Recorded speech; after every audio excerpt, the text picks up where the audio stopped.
Is that what she's wearing? My mother-in-law whispered loudly behind us. My father-in-law chuckled. Guess public school standards are low. My daughter's shoulders stiffened in her cap and gown. I watched her spine go rigid, and I felt something tighten in my chest. Then someone said, maybe she'll actually pass high school. And that's when the principal walked toward the microphone. My name is Courtney Ellis, and I'm 37 years old. I'm a public middle school art teacher. I spend my days surrounded by half-finished paintings, broken colored pencils, and kids who are just beginning to figure out who they are. I love that work more than I can properly explain to anyone who hasn't done it. I'm also a single mom to a brilliant, sensitive 14-year-old named Ava. She has her father's stubborn streak and my habit of noticing everything.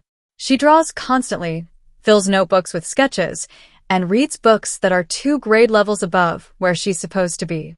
She is, without any exaggeration, the best thing I have ever done with my life. After my divorce, my in-laws stayed present. They framed it as staying connected for Ava's sake, and I accepted that because I believed it. I told myself that more people loving her could only be a good thing. What I didn't fully admit to myself at the time was that they had never thought I was good enough for their son, and that opinion had never quietly disappeared. It had just found subtler ways to show itself. They come from money. Real money, the kind that has been in the family long enough that nobody talks about it directly anymore. Private schools. Country clubs. Cars that don't make noise when you start them. Polished smiles at exactly the right moments. They move through rooms like people who have never once worried about whether their card would go through. I work 2 jobs some months just to cover field trips and braces, and the kind of small expenses that add up faster than any budget can predict. I grade papers after Ava goes to sleep, and I pack my lunch every day, and I have never once taken a vacation that required a flight. At family dinners, my in-laws talked about their other grandchildren the way collectors talk about rare things. Their cousin Liam attended a prep school with a campus that looked like a small college. He played lacrosse. He had a tutor for every subject. They mentioned his achievements the way people drop names, casually and often, always loud enough for Ava to hear. Ava heard everything. She is a quiet observer, that girl. She doesn't react in the moment. She processes slowly and carefully, and then she comes to me later with a question I wasn't expecting, phrased precisely enough to make me realize she had been sitting with it for days. I wasn't wealthy. I couldn't give her a campus with stone buildings or a tutor who specialized in Latin. But I had something my in-laws never credited and never looked for. I had a daughter who earned every single thing she ever received on her own terms, through her own effort, without anyone clearing a path in front of her. If you've ever felt quietly judged because you couldn't give your kids a flashy life, I want you to know I see you. Subscribe if you're raising strong kids, without applause from the sidelines. Have you ever had someone look down on your child, in front of other people, and had to sit there and hold it together? Tell me in the comments. Click hype if you believe that hard work matters more than status every single time. Let's go. The 8th grade graduation was held in the school auditorium on a Thursday evening in June. Folding chairs arranged in long rows. Proud parents pressed together with phones raised. Cheap flower arrangements on a table near the stage entrance. A banner that a group of students had painted themselves hanging slightly crooked above the podium. It was exactly what it was supposed to be.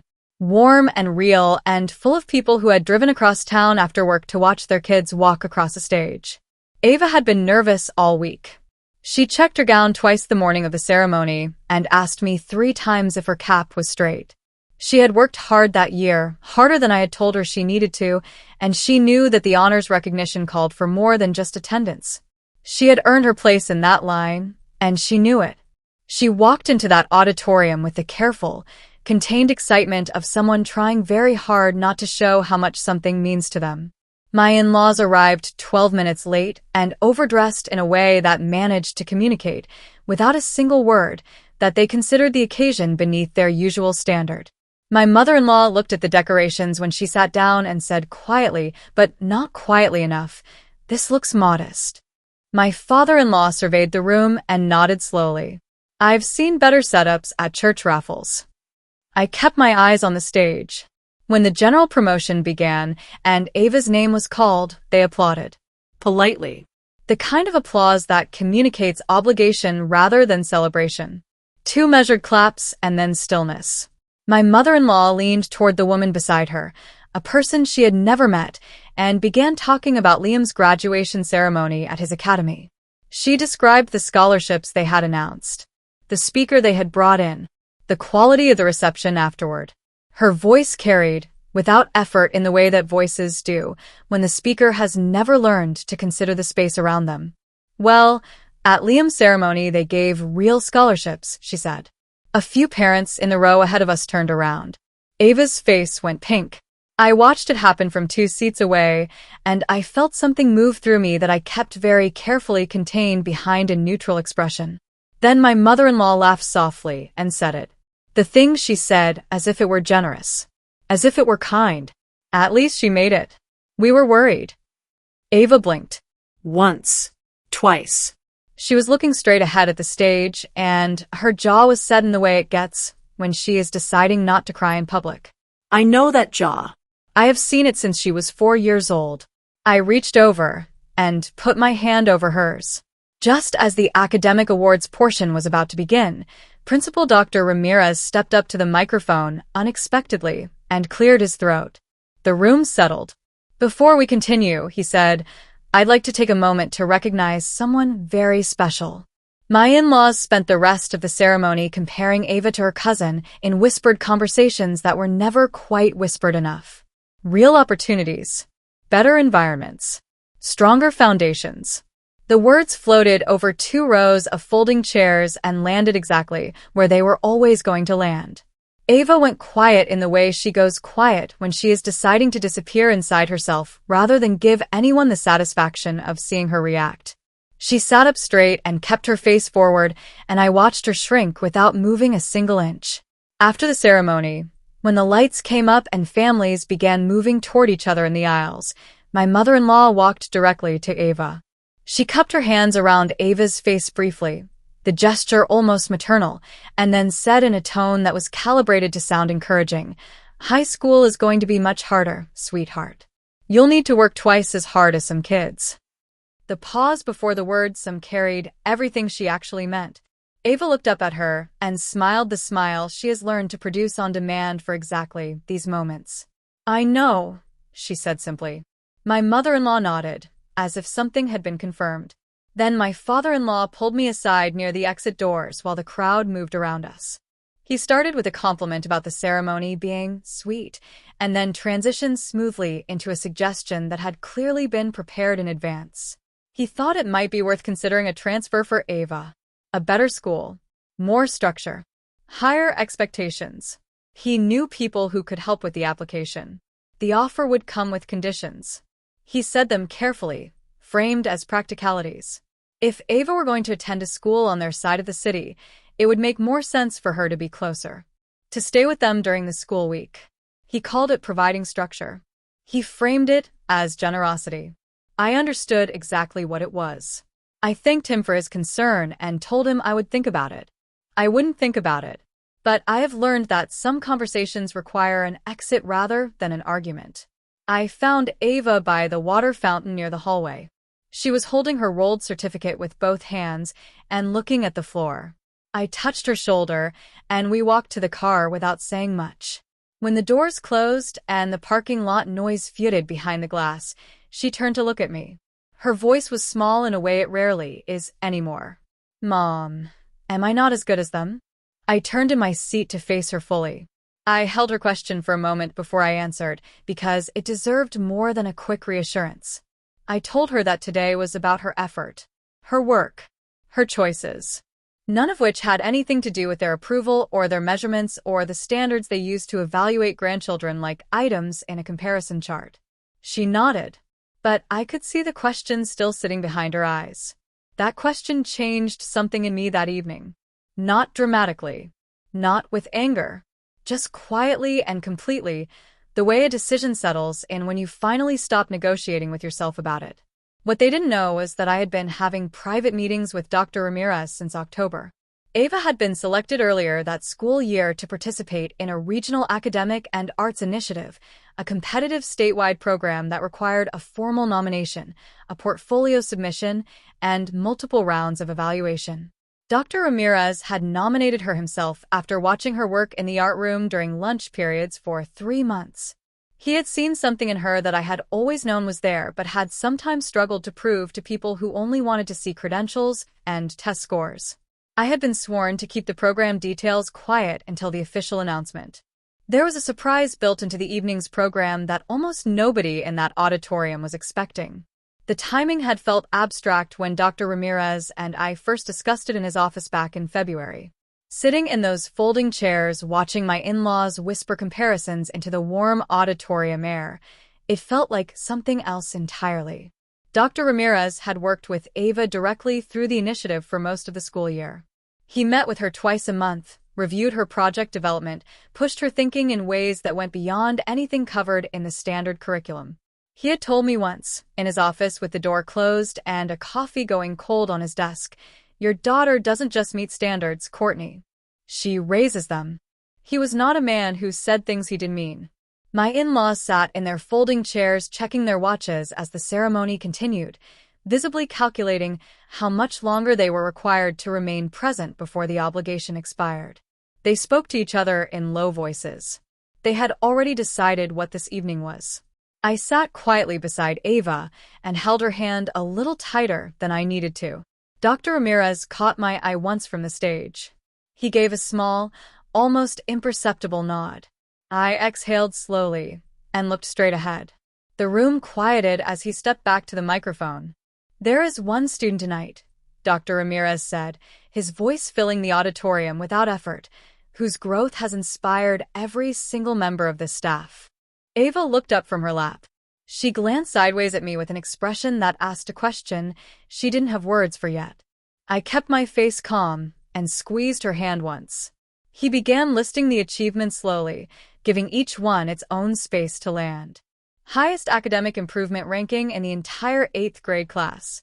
Led designer and project director of a statewide anti-bullying mural campaign that had been displayed in 14 schools across 3 counties.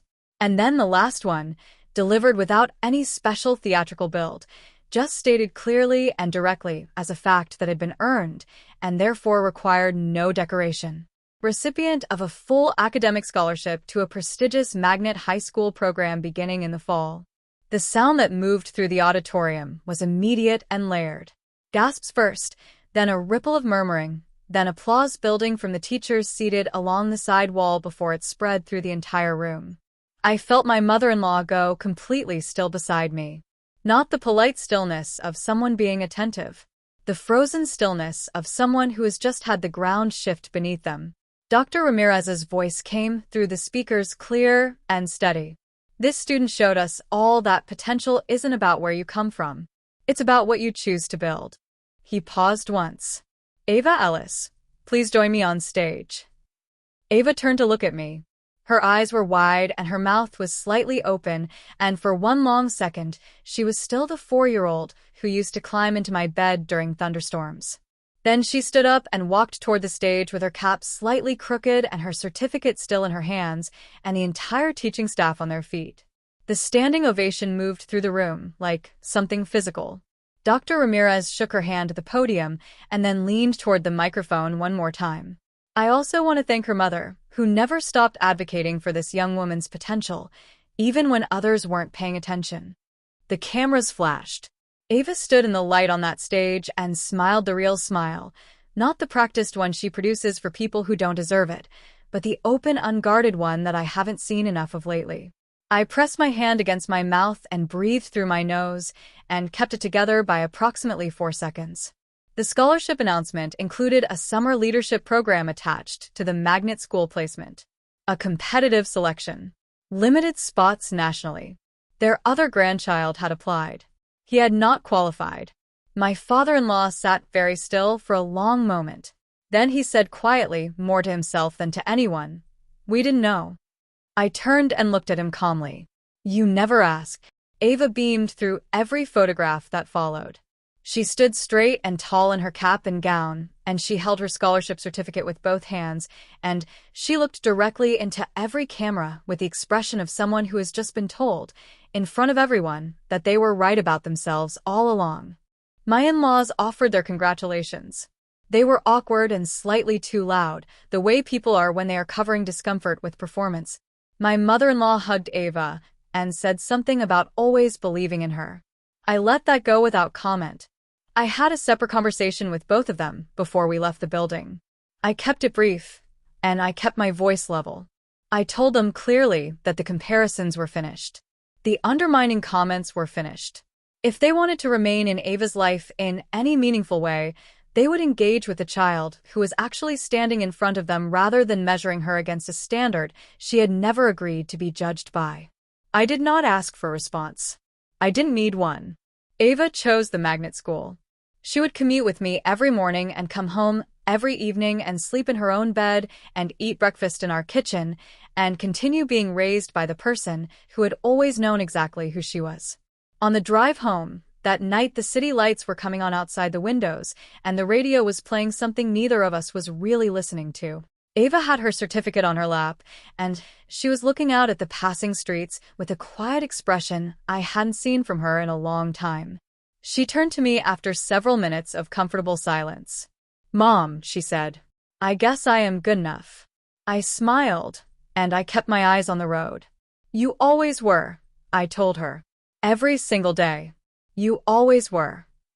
Some people move through the world measuring worth in money and connections, and the reputation of the school name on a sweatshirt. They build their hierarchies carefully, and they defend them loudly, and they genuinely believe those measurements tell them something true about a person. We measure differently in our house. We measure in growth, in effort, in the courage it takes to keep working when nobody in the room is watching. Ava had been doing that work quietly for years. She didn't need a stage to make it real. But I won't pretend the stage didn't feel exactly right. If someone ever embarrassed your child in public, made them feel small or less than, made them question their own worth because of someone else's careless words, you already know the particular pain of that moment. It doesn't just hurt you. It changes something in how you see the people who did it. Share your story in the comments. How did you stand up for your child? What did you say? Or what do you wish you had said? Subscribe if you believe that protecting your child's confidence is one of the most important things a parent can do. Click hype to help this story reach another parent who needs it today. Your story has power. If you felt something real while listening to mine, please subscribe and share your own journey in the comments below. Every hype you give this video helps lift someone else who is carrying something heavy right now. Thank you for being here. Thank you for supporting strong kids everywhere. And thank you for listening.